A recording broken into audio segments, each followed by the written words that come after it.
بالله من الشيطان الرجيم بسم الله الرحمن الرحيم الحمد لله رب العالمين بارئ الخلائق أجمعين الحمد لأهله والصلاة على أهله الصلاة والسلام على سيد الأنبياء والمرسلين العبد المؤيد الرسول المسدد المصطفى الأمجد الحبيب الأحمد النبي الأمي المكي المدني السراج المنير الكوكب الدري صاحب الوقار والسكينة المدفون بأرض مدينة سيدنا ونبينا وشفيع ذنوبنا وطبيب قلوبنا وحبيب نفوسنا ومولانا أبي القاسم محمد المصطفى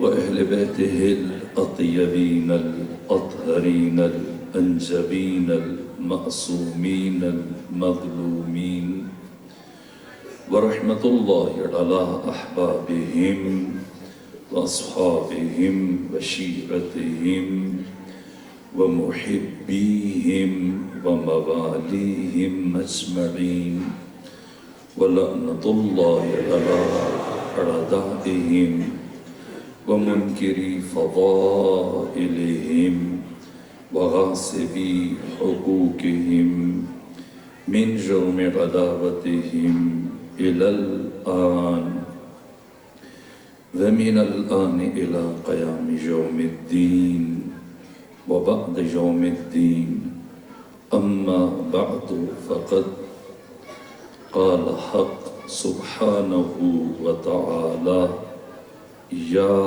أحمد لولاك لما خلقت الأفلاك ولولا علي لما خلقتك ولولا فاطمة لما خلقتكما. اے میرے مصطفیٰ، اگر تیری تخلیق مقصود نہ ہوتی تو میں اس کائنات کو نہ بناتا، اور اے محمد اگر علی کی تخلیق مقصود نہ ہوتی تو میں آپ کو بھی اس کائنات میں نہ بھیجتا، اور اے محمد و علی اگر فاطمہ زہرا کی تخلیق مقصود نہ ہوتی میں آپ دونوں کو نہ بھیجتا۔ اللہ خالق عقل ہے، خدائے حکیم کبھی بے مقصد کام انجام نہیں دے سکتا۔ کائنات کو بنائے، کائنات کو کمال تک پہنچانے والے کو نہ بھیجے، یہ خدائے حکیم سے توقع نہیں کی جا سکتی۔ کمال انسانی کے نصاب اور معلم کو بھیجے، اس قانون اور اصولوں کے مجموعے کو بھیجے، شریعت اسلامی کو بھیجے، قرآن کو بھیجے، لیکن ان کے نفاذ کے لیے اور قیامت تک ان کے تسلسل کے لیے نظام امامت و ولایت کا انتظام نہ کرے، یہ خدائے حکیم سے بعید اور ناممکن ہے۔ اور یہ آفاقی اور الہی نظام متعارف کروا دے اور یہ نظام پہلے مرحلے میں ختم ہو جائے اور دشمنوں کی سازشوں کا شکار ہو جائے، نابود ہو جائے، اور سوائے چند افراد کے کوئی اس آفاقی پیغام سے باخبر نہ ہو سکے، اور وہ افراد بھی سماج اور وقتی حالات کے خوف سے اس پیغام کو اپنے سینوں میں دفن کر دیں اور ہمیشہ کے لیے پیغام تاریخ بشری میں محو ہو کے رہ جائے۔ خدا حکیم کی ذات سے بعید تر، اس لیے اللہ نے نظام رسالت، نظام نبوت، نظام امامت، نظام ولایت کے لیے ایک ایسی محافظہ کو چنا اور ایک ایسی ہستی کو منتخب کیا جس کا لہجہ اتنا رسا تھا اور جس کی شخصیت اتنی مضبوط تھی کہ طول تاریخ میں دشمنوں کی تمام چالوں، حربوں اور سازشوں کے باوجود آج کے دن بھی 14 صدیاں گزر جانے کے باوجود ایسے لگ رہا ہے کہ ہر باشعور انسان کے کانوں میں یہ آوازیں گونج رہی ہیں، ایک شکستہ پہلو بیوی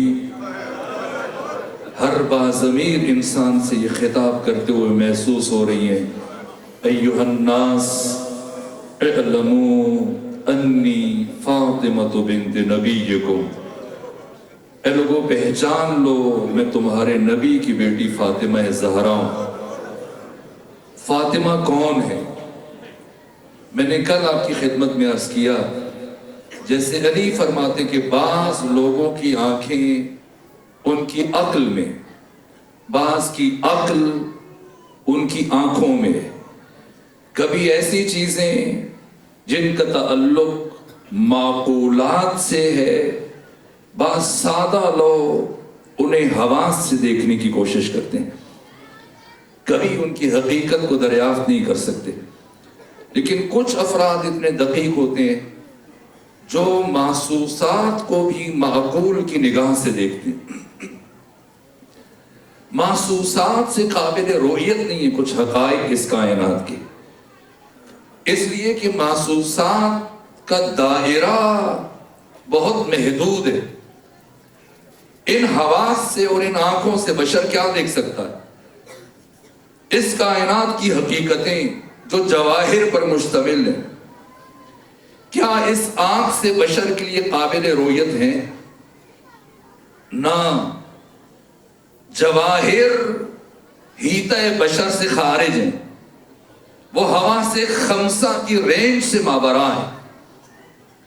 اعراض اور صرف اعراض یہ قابل رؤیت ہے اس چشم سر کے لیے، اور اعراض کی 9 قسموں میں سے بھی صرف کم اور کیف، اور کم اور کیف میں سے بھی صرف رنگ اور روشنی، اور رنگ اور روشنی کا بھی صرف اتنا حصہ جو حواس خمسہ کی رینج میں آ جائے، یہ بشر کے لیے مجہول سے معلوم بن جاتا ہے۔ محسوسات کا بھی ایک محدود حصہ جس کو انسان ان آنکھوں سے دیکھ سکتا ہے، تو وہ حقیقت عظمیٰ جو معقول سے بالاتر مشہود ہے، اور مشہود سے بالاتر حقیقت مکنون ہے، کہ کوئی نبی بھی اس کی کنہ حقیقت سے باخبر نہیں ہو سکتا، کیونکہ وہ سر عظمی پروردگار ہے، وہ اللہ کا سب سے بڑا راز ہے۔ ایک معمولی بصیرت کا حامل فرد یا 2 رکعتی ملا وہ کب اتنی بساط علمی رکھتا ہے کہ حقیقت فاطمہ سے متعلق لب گشائی کرے، ذات فاطمہ سے متعلق گفتگو کرے۔ وہ جب تولے گا تو اس کا دائرہ فکر فقط اس نقطے تک پرواز کرے گا کہ وہ محمد مصطفیٰ کی بیٹی، اور فاطمہ زہرا کا شرف محمد مصطفیٰ کی بیٹی ہونے میں، چونکہ وہ ظاہر بین ہے، اور اس کے لیے کمال فاطمہ کی حدود منحصر ہیں پیغمبر کی بیٹی ہونے میں، اس لیے پھر اس کمال کو وہ وسعت دیتے ہوئے پیغمبر کی بیٹیوں کی تعداد میں اضافہ کرتا ہے۔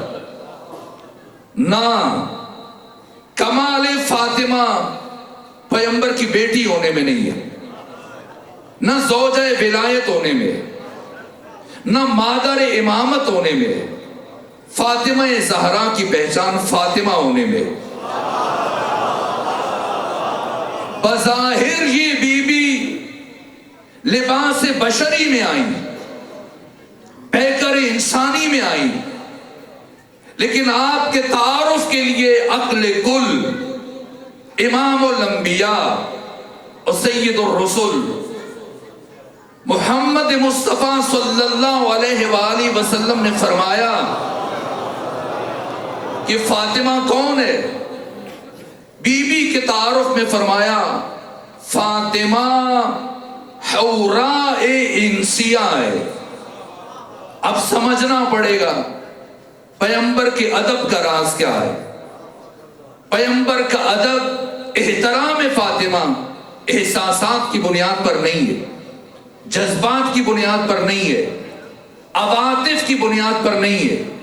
پیغمبر عقل کل، پیغمبر مجسم عقل، پیغمبر مجسم قرآن، پیغمبر مجسم دین، پیغمبر مجسم عقل اور حکیم امت اسلامی۔ پیغمبر کا اتنا کسی کے لیے ادب کرنا، ایک مرتبہ، دو مرتبہ، دن میں کتنی مرتبہ فاطمہ آتی ہوں گی؟ جتنی مرتبہ آتی ہوں گی، پیغمبر جو بھی کر رہے ہوں، یہ حدیث میں اطلاق ہے۔ اگر جائے نماز پر بیٹھے ہیں تب، اگر قرآن کی تلاوت کر رہے ہیں تب، اگر آرام فرما رہے ہیں تب، اگر طعام نوش فرما رہے ہیں تب، اگر مصروف گفتگو میں جس حالت میں بھی ہیں، 18 سالوں میں ختمی مرتبہ، ان 18 سالوں کے تمام لمحات میں وہ لمحات کہ جب فاطمہ روبرو ہوئی، ایک مرتبہ بھی ہزاروں دفعات میں سے ایسے نہیں ہوا کہ فاطمہ آئے پیغمبر بیٹھے رہے، ایسا کبھی نہیں ہوا۔ یہ بات بجائے خود بہت عجیب ہے۔ پیغمبر کھڑے ہو رہے ہیں، یعنی کون کون کھڑے ہو رہا ہے؟ اور صرف کھڑے نہیں ہو رہے، چل کے جا رہے، اور صرف چل کے نہیں جا رہے، فاطمہ کا ہاتھ اپنے ہاتھ میں لے رہے ہیں۔ بوسہ دینے کے لیے انسان کو جھکنا پڑتا ہے۔ ہر دفعہ جب بھی ملاقات ہوتی تھی، پیغمبر فاطمہ زہرا کا ہاتھ کا بوسہ لیتے تھے۔ یہ اکرام کی انتہا ہے۔ تاریخ انسانی میں ایسے احترام کی مثال نہیں مل سکتی۔ آدم سے لے کے آج تک کسی باپ نے اپنی بیٹی کا اس طرح سے احترام نہیں کیا ہوگا، اور آ کے اپنی مسند پہ بٹھا دینا۔ فاطمہ رسول کی جگہ پر بیٹھی ہیں، رسول کہاں ہے؟ فاطمہ زہرا کے سامنے کھڑے ہیں۔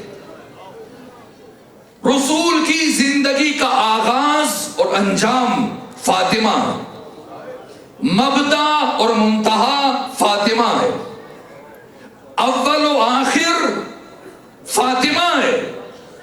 یہ حدیث ہے جو کنز العمال میں علی متقی ہندی نے لکھی کہ سفر پر جاتے ہوئے پیغمبر سب سے آخر میں کسے دیکھتے ہیں؟ فاطمہ کو۔ پلٹنے کے بعد لوگ لکھ دیں تاریخ کی کتابوں میں فلاں ہستی بڑی محبوب تھی، فلاں بڑی چہیتی تھی، فلاں بہت اچھی لگتی تھی۔ میں نے جتنی حدیثیں پڑھی، پیغمبر سفر میں جاتے ہوئے سب سے آخر میں فاطمہ کو ملتے، اور پلٹنے کے بعد سب سے پہلے فاطمہ کو ملتے۔ یعنی جتنی دیر میں نے سفر میں رہنا ہے، اس کے حد المقدور جتنے لمحات میں میں فاطمہ کی زیارت کر سکتا ہوں۔ تو یہ فاطمہ کون ہے؟ بیٹی ہے، نہ بیٹی کے لیے تو اتنا اہتمام نہیں ہو سکتا۔ پھر فاطمہ کون ہے؟ فاطمہ سے متعلق اس لیے جملہ عرض کیا، پیغمبر نے فرمایا کسی میں تاب و توان نہیں ہے آدم سے لے کے عیسیٰ تک کہ وہ فاطمہ زہرا کا تعارف پیش کر سکے۔ قرآن نے تعارف دیا، پیغمبر نے تعارف دیا، اللہ کن ہے حقیقت فاطمہ سے باخبر ہے، پیغمبر کن ہے حقیقت سیدہ سے باخبر ہے۔ اس لیے کیا فرمایا؟ فاطمہ حوراء انسیہ ہے، یعنی انسانی شکل میں حور ہے۔ اس جملے کو سمجھنا ہے، اس لیے کہ ملا نے جو حور کا تصور دیا ہے فوراً سے ذہن بشر اسی طرف منتقل ہو جاتا ہے۔ نہ، حور کا وہ تصور نہیں ہے جو ملا نے ہمارے ذہن میں منظر کشی کی ہے کہ ایسی ویسی حوریں ہوں گی اور آپ جنت میں کسی نہر کے کنارے جہاں دودھ کی نہر چل رہی ہوگی اور شہد کی نہر چل رہی ہوگی اور آپ کے جلوہ میں آگے پیچھے حوریں بیٹھی ہوں گی، اور پھر ذہنی تصورات جس سے متعلق اقبال کہتا ہے کہ شیخ مسجد میں سر جھکاتا ہے اور یہ تو نماز میں پڑھ رہا ہے حور کی لالچ میں۔ اللہ کے ہاں عدالت ہے، اللہ کے ہاں سنخیت ہے، اسے حور چاہیے۔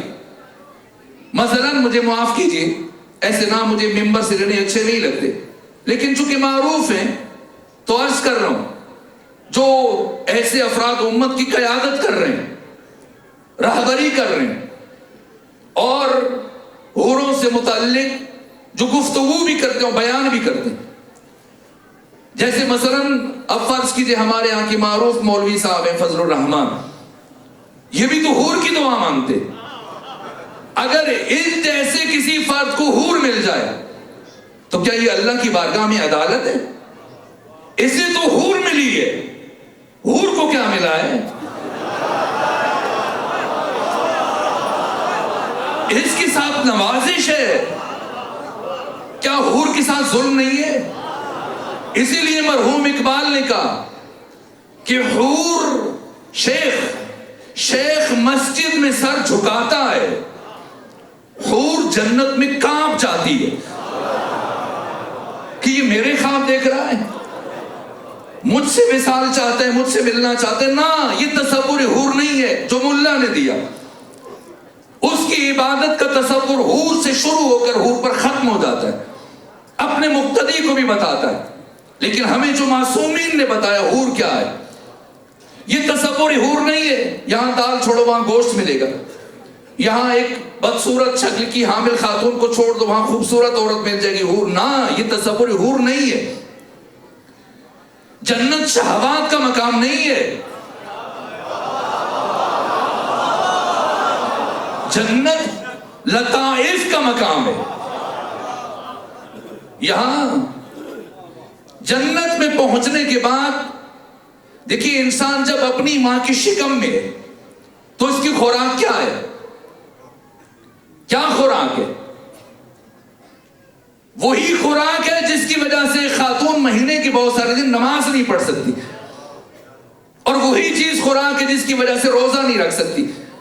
لیکن دنیا میں آنے کے بعد سب سے پہلے کون سا عمل انجام دیا جاتا ہے؟ اس خوراک کے وسیلے کو قطع کیا جاتا ہے، ناف کو قطع کیا جاتا ہے، اور دنیا میں آنے کے بعد خوراک بدل جاتی۔ شکم مادر میں جس غذا کی وجہ سے انسان زندہ تھا، اگر وہی خوراک کبھی دنیا میں اس کے سامنے رکھی جائے، استعمال کرے گا؟ منہ پھیر لے گا، کیوں؟ اب گوارا نہیں ہے۔ اور مرنے کے بعد جب اٹھے گا اور عقل بشر اس سطح پہ آ جائے گی کہ اشیاء کی حقیقتوں کو درک کر پائے گا، پھر یہ دنیا کی لذتیں جن کے لیے مرتا تھا مٹتا تھا یہی اس کے سامنے آ جائے تو یہ انسان منہ پھیر لے گا کہ میں کیا مانگ رہا تھا۔ نہ، جنت کی نعمتیں ماورائے عقل بشر ہیں، دنیا میں ہوتے ہوئے جنت کی لذات کا انسان احساس نہیں کر سکتا۔ مکتب اہل بیت کا پیروکار وہ بھی اسی حور کا تصور رکھے جس کا تصور ملا دیتا ہے جو اس کی شایع نشان نہیں ہے۔ حور کیا ہے وہ ہمیں معصومین نے بتایا۔ حور قیامت کے دن انسان نے اپنی زندگی میں جو عمل اختیار کیا، انسان کے عمل کا تجسم، جتنی اس کے عمل میں گہرائی ہے، جتنی اس کے عمل میں معرفت ہے، جتنا اس کے عمل میں خلوص ہے، جتنی اس کے عمل میں لطافت پیدا آتی ہے، اسی کے مطابق زندگی میں اس کے اختیار کیے ہوئے عمل کو جب قیامت کے دن مجسم کیا جائے گا تو اس تجسم کو اور اس کے عمل کے عملی پیکر کو مجسم کر کے انسان کا سہیم اور شریک اور ساتھی قرار دیا جائے گا۔ یہی حور ہے، یہی حور ہے، اس سے ماورا کچھ نہیں۔ اگر کسی اور حور کے چکر میں نمازیں پڑھ رہے تھے تو نظر ثانی کر لیجئے، اللہ عادل ہے۔ اگر آپ کو حور چاہیے تو خواتین کو کیا ملے؟ کیا جنت صرف مردوں کے لیے خواتین کے لیے نہیں ہے؟ آپ نے تو حور کا ذہن میں سوچ رکھا ہے، تو جو خواتین انہیں کیا ملے گا؟ نہ، حور سب کے لیے ہے۔ جنت میں جنس کا تصور نہیں ہے۔ حور جیسے مردوں کے لیے ہے ویسے خواتین کے لیے۔ مرد کا بھی حسن عمل مجسم ہو کہ اس کا ساتھی بن جائے گا اور جنت میں اس کے ساتھ رہے گا۔ جتنا اس کا عمل زندگی میں حسین ہوگا تو جنت میں اس کا ساتھی بھی اتنا ہی حسین ہوگا، خواہ وہ مرد ہے یا عورت۔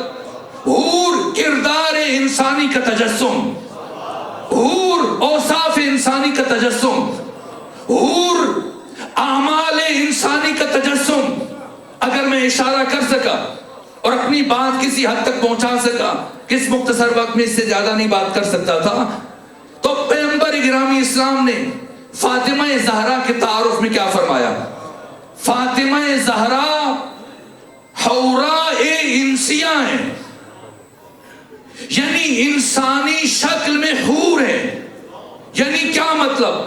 یعنی جب اللہ کی مشیت نے ارادہ کیا کہ وہ کل خیر کو، کل حسن کو، کل کمال کو، عزتوں فضیلتوں کی انتہا کو انسانی شکل میں مجسم کر کے انسانوں کے درمیان بھیجے، تو کمال اور جمال کے انتہائی نقطے کو تجسم دینے کے لیے اللہ نے جس نورانی پیکر کا انتخاب کیا اس کا نام فاطمہ زہرا سلام اللہ علیہ۔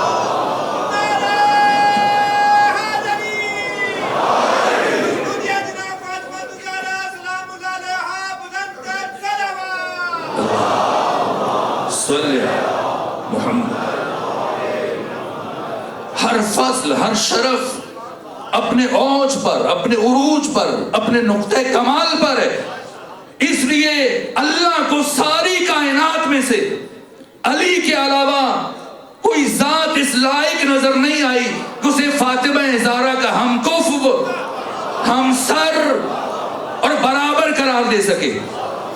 فاطمہ زہرا کفویت کی منزل پر ہے۔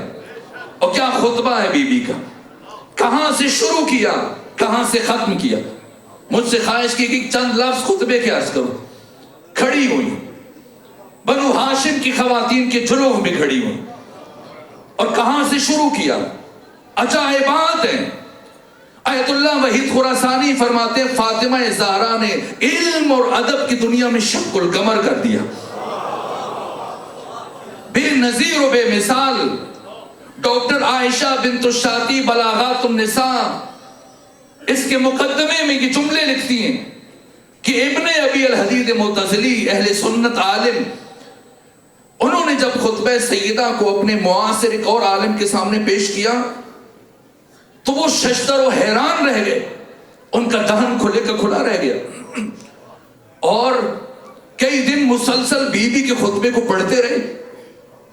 اور پھر ابن ابی الحدید معتزلی کہتے ہیں چند دن کے بعد جب میرے پاس آئے کہ مجھے یقین نہیں آ رہا کہ ایک 18 سال کی خاتون اور وہ ایسا خطبہ ارشاد کرے جو علم کا بحر ذخار ہے۔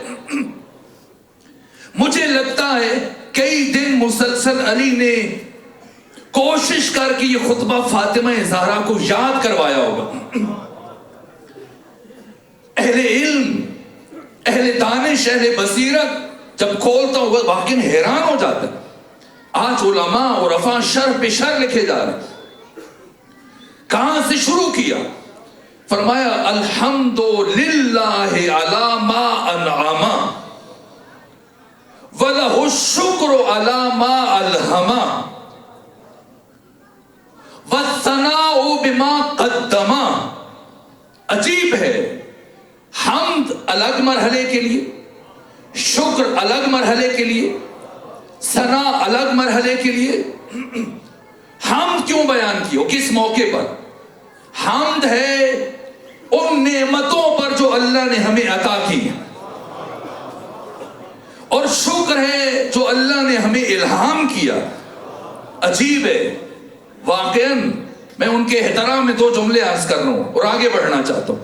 اختتامی مجلس سے اور زیادہ وضاحت کی گنجائش نہیں ہے. انعام کیا ہے؟ سیدہ نے سب سے پہلے انعام سے بات شروع کی اور حمد کو نعمت کے ساتھ جوڑا. وہ کون سی نعمت ہے جس پر فاطمہ زہرا خطبے کے آغاز میں اللہ کی حمد کر رہی ہے؟ سمجھنا پڑے گا فاطمہ زہرا کی زندگی کا محور کیا ہے. ایک دن علی گھر میں داخل ہوئے، سیدہ کو سلام کیا، دیکھا بخار کی حالت میں چکی پیس رہی ہیں اور ہاتھوں پر چھالیں. علی کی آنکھیں نم ہوئی، دیکھتے رہے. کہا فاطمہ اگر آپ تھک چکی ہیں اور طبیعت ناساز ہے تو میں آپ کی کمک کرتا ہوں. کہا نا امیر المومنین، آپ آرام کیجیے، میں چاہتی ہوں میں خود چکی چلاؤں. خود چلاتی رہی بخار کی کیفیت میں. پھر اٹھی اور ٹھنڈے پانی سے وضو کیا اور نماز کے لیے کھڑی ہوئی. مولے متقیان دیکھتے رہے، آنکھوں سے اشک گرتے رہے. نماز پڑھ کے آئیں، پاس بیٹھی. کہا سیدہ پہلے آپ نے اس حالت میں چکی پیسی، میں نے خواہش کی لیکن آپ نے مجھ سے خواہش کی کہ نہ میں خود اپنے کام کو انجام دوں. پھر آپ نے ٹھنڈے پانی سے وضو کیا تو کیا جواب دیا؟ کہ ٹھنڈے پانی سے وضو اس لیے کیا تاکہ حق تعالیٰ کے ساتھ گفتگو کر سکوں، کلام کر سکوں. اور اس حالت میں بخوشی، اس کیفیت میں بخار کی حالت میں چکی اس لیے پیس رہی تھی تاکہ علی کی خدمت کر سکوں، حسن کی نہ، تاکہ اللہ کے اولیاء کی خدمت کر سکوں. دید فاطمہ علی کو دیکھتے ہوئے کس حیثیت سے دیکھتی ہیں؟ ولی خدا. حسن ولی خدا، حسین ولی خدا. فاطمہ کی زندگی کا محور ولایت ہے اور خطبے کا آغاز حمد خدا کے ساتھ ولایت کو بیان کیا. حمد ہے اللہ کی کہ اس نے نعمتیں دی. کون سی نعمت فاطمہ زہرا کے مد نظر ہے؟ یہ امام صادق نے فرمایا جب 40 سوال پوچھے نعمان بن ثابت ابو حنیفہ سے، اس نے بھی منصور دوانکی کے دربار میں امام سے 40 سوال پوچھے تھے جنہیں میں نے آپ کے شہر میں بیان کیا. اور پھر امام نے بھی پلٹ کر 2 سال گزرنے کے بعد اس سے 40 سوال پوچھے. اور سب سے آخری سوال کیا پوچھا تھا؟ اگر حافظوں موجود ہو، امام نے پوچھا اے ابو حنیفہ، یہ جو قرآن کی آیت ہے ثم لتسألن یومئذ عن النعیم، کہ پھر قیامت کے دن نعمتوں سے متعلق سوال کیا جائے گا. ابو حنیفہ بتائیے وہ کون سی نعمتیں ہیں جن سے متعلق قیامت کے دن سوال کیا جائے گا؟ کہ یہی جو ہم کھاتے پیتے ہیں، پہنتے ہیں، استعمال کرتے ہیں. امام نے فرمایا اگر یہ نعمتیں مراد ہیں تو پھر مجھے بتاؤ. اگر کوئی شخص تمہیں اپنے گھر کھانے پہ بلائے، بہترین کھانے تمہارے سامنے دسترخوان پر سجا دے، مشروبات دے، اچھی طرح کھلائے پلائے، جب تم رخصت ہونے لگو بہترین تحائف دے، خوشبو اور پارچہ دے، تمہیں عزت سے رخصت کرے، لیکن اس کے بعد جب بھی ملاقات ہو لوگوں کے درمیان وہ تمہیں روک کر پوچھنا شروع کر دے بتاؤ فلاں دن جب تم میرے گھر میں آئے تھے میں نے تمہیں کھانے میں کیا دیا تھا، پینے میں کیا دیا تھا، بعد میں تحفے کون کون سے دیے تھے، تو بتاؤ تم ایسے شخص کے بارے میں کیا خیال کرو گے؟ کہ میں یہی سمجھوں گا بہت کم ظرف ہے، بہت کمینہ ہے، جو دے کے جتلا رہا ہے؟ کہ اب بتاؤ خدا کے بارے میں کیا خیال ہے؟ خدا کے بارے میں کیا خیال ہے؟ کیا تو خدا کے بارے میں یہ سمجھتا ہے کہ یہاں یہ کھانے پینے پہننے کی نعمتیں دے گا اور قیامت کے دن تمہیں صف میں کھڑے کر کے تم سے سوال کرے گا؟ کہ پھر جعفر صادق آپ بتائیے وہ کون سی نعمتیں ہیں جن سے متعلق قیامت کے دن سوال کیا جائے گا؟ فرمایا ہوشیار ہو جائیے، وہ نعمت ہم محمد و آل محمد کی ولایت کی نعمت ہے، جس سے متعلق قیامت کے دن ہر بشر سے سوال کیا جائے گا۔ یہ نعمتیں جن پر دین مکمل ہو رہا ہے، جن کی وجہ سے اللہ راضی ہو رہا ہے، جن کی وجہ سے کافر مایوس ہو رہا ہے، اليوم اتممت علیکم نعمتی، اس نعمت پر فاطمہ زہرا اپنے خطبے کا آغاز کر رہی ہیں اور فرما رہی ہیں الحمدللہ علی ما انعم ولہ الشکر علی ما الہم۔ جانتی تھی کسی کے ذہن میں یہ سوال آ سکتا ہے کہ یہ خطبہ علی نے یاد کروایا، فاطمہ زہرا اتنا بلیغ خطبہ کیسے دے سکتی ہیں؟ اس لیے خطبے کے آغاز میں ولایت پر ہم کرنے کے بعد سیدہ نے مقام شکر پر سب سے پہلے اس نقطے کو بیان کیا، وَلَهُ الشُّكْرُ عَلَى مَا أَلْهَمَا، اور خدا کا شکر ہے جو اس نے ہمیں براہ راست الہام کیا۔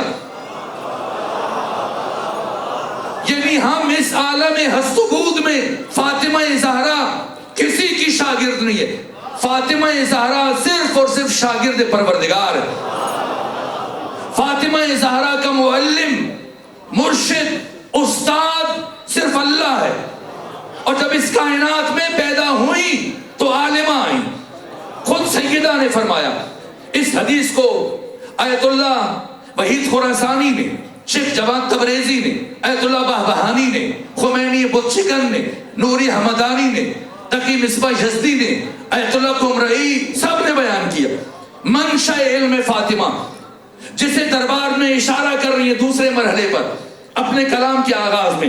سیدہ فرماتی ہیں ان اللہ تعالی خلق نوری، پروردگار نے میرے نور کو خلق فرمایا، وَكَانَ يُسَبِّحُ اللَّهُ تعالی سبحانہ، اور اللہ نے جیسے ہی میرے نور کو خلق کیا تو میرا نور اسی لمحے اللہ کی تسبیح میں مصروف ہو گیا، اللہ کی بندگی میں، اللہ کے ساتھ راز و نیاز میں، یہاں تک کہ ثم استودع نوری فی شجر من اشجار الجنہ، پھر اللہ نے میرے نور کو جنت کے درختوں میں سے ایک درخت میں منتقل کر دیا، فاضاءت، تو وہ درخت چمکنے لگا، روشن ہو گیا، نورانی ہو گیا۔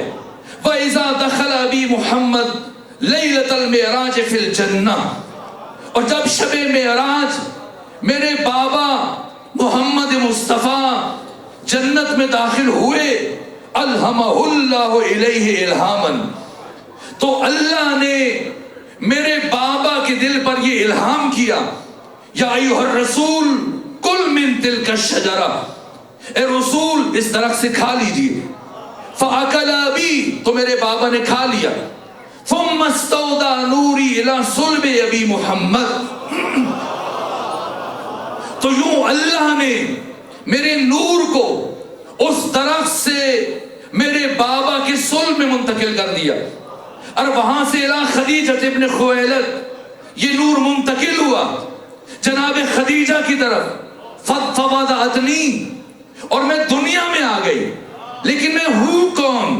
جیسے پیغمبر نے فرمایا حورہ انسیہ، اب سیدہ مقام خود شناسائی میں اپنا تعارف کرتے ہوئے فرماتی ہیں، تمام فقہا نے، تمام محدثین نے، صف اول کی شخصیات نے اس حدیث کو ذکر کیا، فبدأتنی، میں دنیا میں آ گئی، لیکن میری حقیقت کیا ہے؟ کبھی وہ فرد جو اپنی بیٹی سے مسئلے پوچھ کے آ رہا ہے وہ میرے سامنے کھڑے ہو کر گفتگو کرنے کی جرات نہ کرے، بیٹیوں سے مسئلے اس ہستی کے مقابلے میں کھڑے ہو کر بحث کرنا اور اس سے مقابلہ کرنا جو ساری کائنات میں صرف اور صرف شاگرد خدا ہے، جس کا معلم صرف اللہ ہے. ایک مرتبہ کیا فرما رہی ہے؟ فوزاتنی، میں دنیا میں آ گئی لیکن میری حقیقت کیا ہے؟ انا من ذالک النور، میں وہی نور ہوں. اعلم بما کان وما یکون وما هو کائن الی یوم القیامہ، جو سب جانتا ہے، جو ہوتا